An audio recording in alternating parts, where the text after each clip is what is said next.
ಪರಪ್ಪನ ಅಗ್ರಹಾರದಲ್ಲಿ ದೇಶ ವಿರೋಧಿಗಳಿಗೂ ಕೂಡ VVIP treatment ಅನ್ನು ಕೊಡಲಾಗ್ತಾ ಇದೆ. ಬೆಂಗಳೂರು ಸೆಂಟ್ರಲ್ ಜೈಲಲ್ಲಿರುವಂತಹ ಬಾಂಗ್ಲಾ ಉಗ್ರರ ಕೈಯಲ್ಲಿ ಮೊಬೈಲ್ ಇದೆ. ದೇಶ ವಿರೋಧಿ ಕೃತ್ಯವನ್ನ ಮಾಡುವಂತಹ ಭಯೋತ್ಪಾದಕರಿಗೂ ಕೂಡ ಜೈಲಲ್ಲಿ ರಾಜಾತಿಥ್ಯವನ್ನ ನೀಡ್ತಾ ಇದ್ದಾರೆ. ದೇಶಕ್ಕೆ ಅಪಾಯಕಾರಿಯಾಗಿರುವಂತಹ ಉಗ್ರರ ಕೈಯಲ್ಲೂ ಕೂಡ ಮೊಬೈಲ್ ಇದೆ. ಹೇಗ್ ಸಿಕ್ತು ಹಾಗಾದ್ರೆ? ಯಾರು ಇದಕ್ಕೆ ಹೊಣೆ? ಜೈಲಲ್ಲಿ ಉಗ್ರರಿಂದ ಫೋನ್ ಕಾಲ್, ವಿಡಿಯೋ ಕಾಲ್ ಮೂಲಕ ಮಾತುಕತೆಯನ್ನು ನಡೆಸ್ತಾ ಇದ್ದಾರೆ.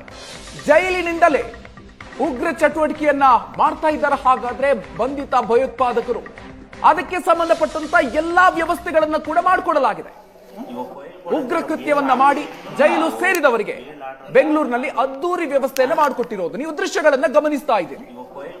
ಮಾರ್ಕ್ ಮಾಡಿದ್ದೀವಿ. ಆತನೇ ಬಾಂಗ್ಲಾದ ಉಗ್ರ.